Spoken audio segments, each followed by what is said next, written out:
Qui in Veneto abbiamo un grandissimo problema che si chiama la siccità, caldo africano, campi arsi e i fiumi sembrano spiagge, siccità record dal 1994. È il titolo del Corriere del Veneto di oggi e gli esperti dicono che in pianura le temperature sono in salita fino a 35 gradi. Questo è Sveglia Veneto, il primo podcast dedicato all'informazione vista da Nord-Est. Io sono Jack Calcetto, oggi è giovedì 16 giugno 2022, la prima notizia del giorno riguarda la siccità. Le piogge che sono calate del 55% e anche in Veneto la siccità sta facendo danni rispetto alle previsioni, appunto le precipitazioni sono in calo, un record negativo assoluto rispetto alle serie storiche, l'ondata di calore prevista nei prossimi giorni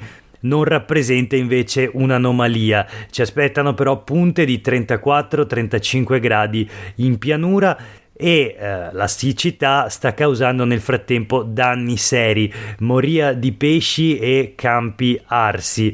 Danni quindi non soltanto all'agricoltura.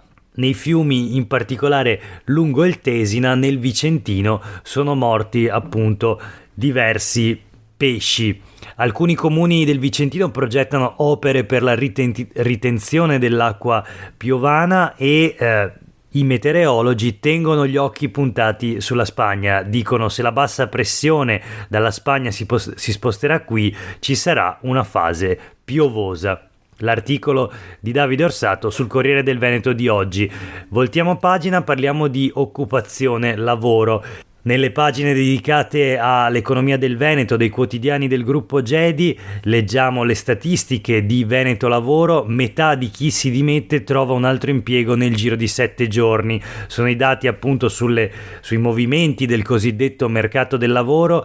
Nei primi 5 mesi del 2022 57.200 posti in più, ma erano 61.650 nel 2019, quindi siamo ancora lontani dai valori pre-Covid, nonostante comunque da quel che si capisce il dato sia sostanzialmente positivo per quanto riguarda l'occupazione in Veneto e quindi continua la crescita delle posizioni lavorative.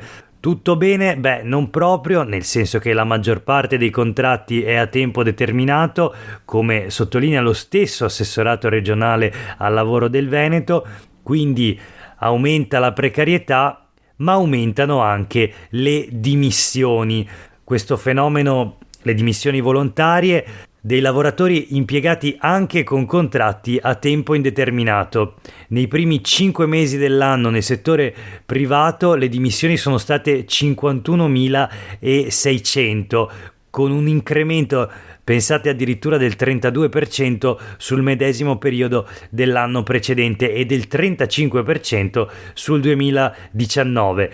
È pur vero che la maggior parte delle dimissioni, quindi di chi si licenzia, lo fa per trovare un'occupazione migliore entro un mese. Il 57% infatti è già nuovamente occupato e il 44% addirittura nei primi 7 giorni, quindi una mobilità estremamente alta, una fase molto dinamica del mercato del lavoro, soprattutto diciamo dal lato dei lavoratori che abbandonano anche il cosiddetto posto fisso, probabilmente e auspicabilmente per andare verso un impiego migliore.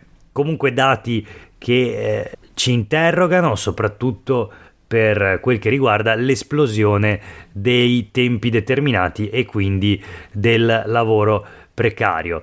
Giriamo pagina e andiamo a vedere nelle pagine più locali invece.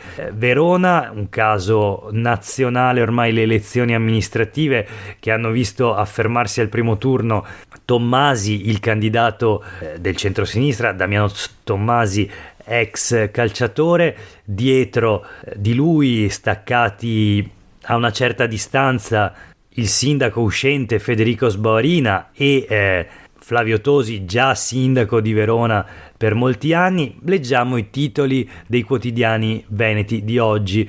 Verona, mossa di Tosi, entra in Forza Italia e ora Sboarina valuta l'apertura all'accordo. Berlusconi, Tajani e Salvini spingono per la ricomposizione del centrodestra in vista del ballottaggio del 26 giugno con la sorpresa Tommasi.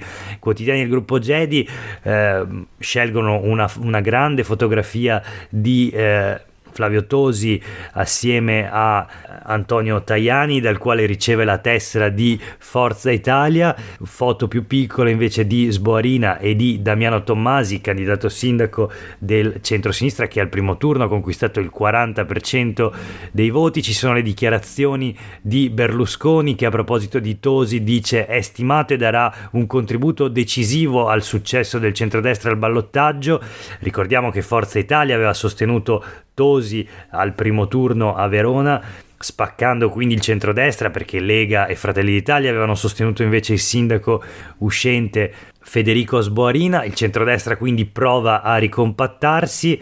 Salvini, che ha mandato una mail a Tosi per congratularsi del risultato, parla di un'intesa possibile anche domattina, ma la base veneta del Carroccio, secondo sempre i quotidiani del gruppo Gedi, ribolle. Alla fine Tosi si venderà al miglior offerente, dicono. Leggiamo il titolo del Corriere del Veneto: Tosi entra in Forza Italia, ultimatum a Sboarina, chiami se vuole aiuto. No dai pretoriani di Fratelli d'Italia. In vista del ballottaggio con Tommasi, il sindaco uscente aveva detto tratto solo col partito di Berlusconi, che però 2 giorni dopo ha tesserato proprio il rivale Flavio Tosi. Con lui a Verona, dice Forza Italia, valiamo il 24%. Il titolo comunque del Corriere del Veneto, nel pezzo di Lillo Aldeghieri, è interessante perché sottolinea un altro fronte aperto, e cioè i malumori da parte di Fratelli d'Italia, oltre che della Lega, come abbiamo visto sui quotidiani del gruppo Gedi. Ancora sul Gazzettino, il post voto in Veneto: Tosi si iscrive a Forza Italia e ora tratta con Sboarina. Verona, gli azzurri pronti a sostenere il sindaco uscente al secondo turno, ma con l'apparentamento. La Lega sarebbe favorevole all'intesa, Fratelli d'Italia non si sbilancia.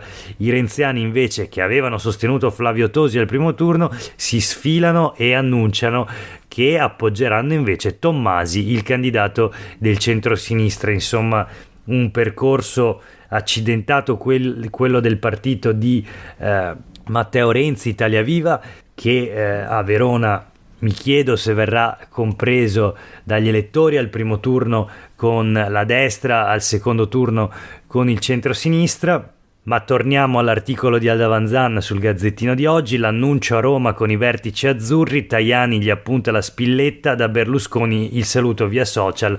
Naturalmente si parla di Flavio Tosi e c'è la fotografia, lo screenshot del post di Silvio Berlusconi su Facebook: benvenuto in Forza Italia Flavio Tosi, con una foto evidentemente d'epoca dei due leader, del presidente Silvio Berlusconi e di Flavio Tosi. Questo per quanto riguarda Verona e la politica regionale e nazionale anche, ma un'altra notizia che occupa tutti i quotidiani di oggi: il dopo elezioni in regione, Lega, il Veneto passa all'attacco, non ci riconosciamo in Salvini. Queste sono le parole dell'europarlamentare leghista Tony Darè, noto per le sue esternazioni sempre molto dirette, ed è una notizia che riguarda i dissidi interni alla Lega, le polemiche che si sono sollevate dopo il risultato deludente, secondo alcuni, della Lega alle elezioni comunali. Darè chiede a Salvini di venire in Veneto a chiarire. Dalla base arriva una richiesta ufficiale di confronto, è scontro totale, scrivono i quotidiani del gruppo Gedi. Il commissario veneto Alberto Stefani, salviniano doc naturalmente, ribatte: la nostra forza è sempre stata la compattezza, il bilancio regionale del voto è positivo. Tony Darè ancora: i risultati di Padova e Verona fanno ridere, e Stefani ribatte soprattutto a Marcato e gli chiede di sospendere le polemiche.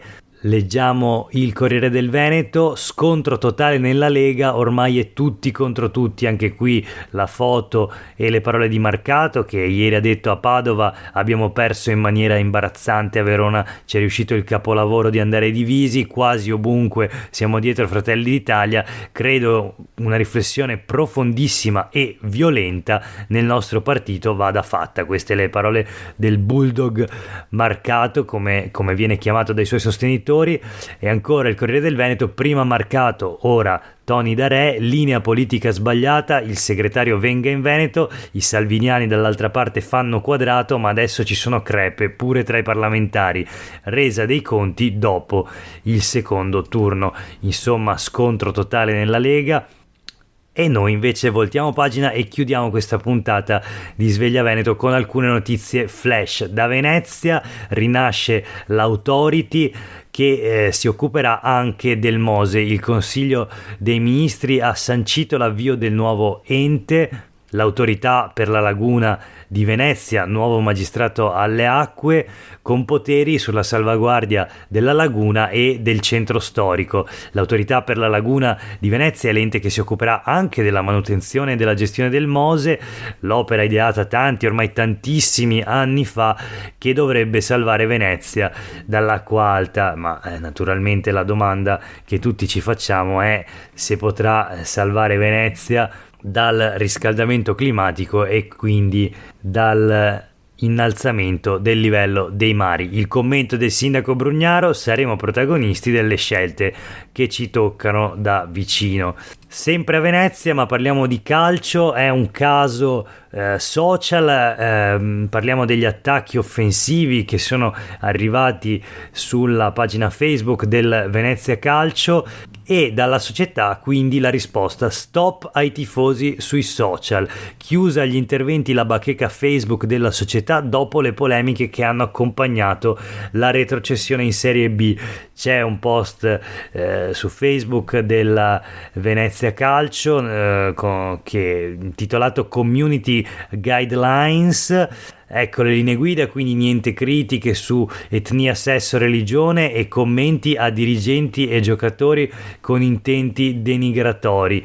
L'uso di toni aggressivi, scrive il Venezia Calcio, e irragionevoli, rischia di allontanare tifosi e partner esistenti e potenziali, con il pericolo ultimo di indebolire il club, la sua economia e la sua capacità di competere ai massimi livelli. Quindi insomma, per salvaguardare la squadra in qualche modo la società chiude i social ai tifosi. Questo il senso dell'articolo di Marco De Lazzari sul Gazzettino di oggi. Ultima notizia, un tema regionale, la pandemia. Sul Corriere del Veneto questo è il titolo: teatri e cinema, addio mascherina mentre risalgono i contagi in Veneto. Ieri 3.286 nuovi infetti, ma i ricoveri restano sotto controllo. Ci sono le nuove regole per le protezioni, non sarà obbligatoria la mascherina alla maturità. Oggi decade l'obbligo a teatro, al cinema, nelle sale da concerto, per assistere a spettacoli, gare sportive al chiuso. Non sarà obbligatorio appunto neanche per gli studenti che affrontano gli esami di terza media e l'esame di stato delle scuole superiori. Resta l'obbligo di mascherina fino al 30 giugno nei luoghi di lavoro privati, sia al chiuso che all'aperto. Viene prorogato al 30 settembre sui mezzi di trasporto locali e nazionali, nelle strutture sanitarie e nelle RSA. Ieri è decaduto l'obbligo del vaccino anti-Covid per gli over 50, forze dell'ordine, personale di difesa della scuola. Per gli operatori sanitari invece e delle RSA la scadenza dell'obbligo di vaccinazione scatterà invece il 31 dicembre di quest'anno. 220 i contagi per 100.000 abitanti, l'incidenza sale nel Veneto. Per oggi è davvero tutto, grazie per aver ascoltato questa puntata di Sveglia Veneto. A tutte e tutti voi una buona giornata e noi torniamo a sentirci domani mattina.